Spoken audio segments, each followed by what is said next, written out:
আর পারভেজ ইমনেরটা আমি আগেও বলেছি, ইয়েস স্যাটিসফ্যাকশনের একটা আলাপ ছিল, কিছু একটা জিনিস ছিল যেটা আমার পছন্দ হয়নি। কয়জন খোঁজ নিচ্ছে অ্যালিস এখন কি অবস্থায় আছে, ওইরকম একটা পর্যায়ে থেকে ও ইঞ্জুরিতে গিয়ে আজকে হয়তো বা 7-8 মাস ধরে ও তো ওর এই সিজনটাই পুরো ওর মিস।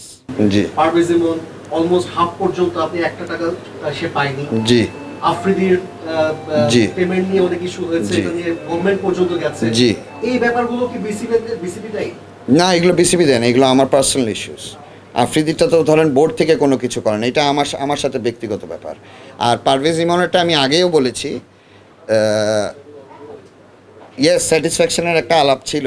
এটা ঘটনাটা হলো যে কিছু একটা জিনিস ছিল যেটা আমার পছন্দ হয়নি, so I needed to discuss that with Parvez Emon. ওই অপরচুনিটিটা আমার হয়নি পারভেজের সাথে। ও তখন ছুটিতে চলে গিয়েছিল, আমি আবারও এটা এক্সপ্লেনেশন দিচ্ছি।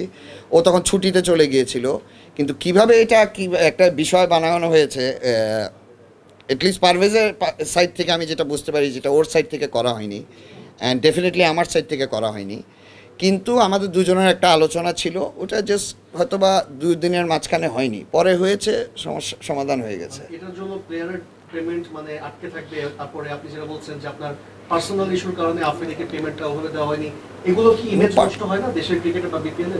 ভাইয়া এটা হয়, but you also have to consider যে বিপিএলের মধ্যে ভালোটা, ফর ইনস্টেন্স অনেক লেটস সে অল্পই কিছু ভালো হয়, অল্পটা কতটুকু ধরা হয়, অল্পটা ভালো, অল্প যেটা ভালো হয় সেটা কতটুকু ধরে দেওয়া হয়।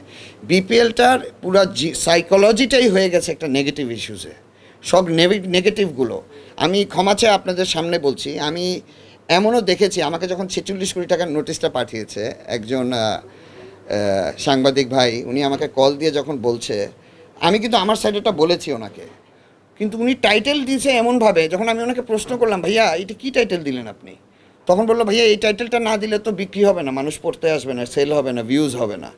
তো আমিও হেসে এটা মেনে নিলাম।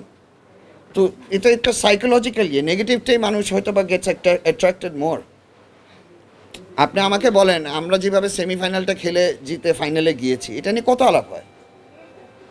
ইট ওয়াজ অ্যান আনবিলিভেবল একটা হিস্টোরিক ম্যাচ, যেভাবে খেলা হয়েছে। কয়জন অ্যালিসকে নিয়ে কথা বলছে, ও যে ইনিংসটা খেলছে, কয়জন কথা বলছে করে, ও তো ওর এই সিজনটাই পুরো ওর miss, but that is not a big deal ওর ক্যারিয়ারে। কিন্তু আপনি যদি if you think about the positiveness, এটা কিন্তু একটা বিশাল ও যে কাজটা করেছিল সেদিন, এটা বিশাল, ওটা নিয়ে কিন্তু কোনো আলোচনা হয় না। তো সেই ক্ষেত্রে আমারও একটা অনুরোধ, এটা আপনারা পজিটিভ সাইডগুলোও দেখেন, ওগুলোও ধরে দেখেন। এখানে তো আসলে আপনি বাংলাদেশ মার্কেট দেখেন, এখানে এমন না যে কেউ হাজার হাজার কোটি টাকা বানিয়ে যাচ্ছে, এটা যদি কেউ ভাবেও এটা একটা ভুল ধারণা। এখানে mostly, at least for my sake, I am here for the love of cricket.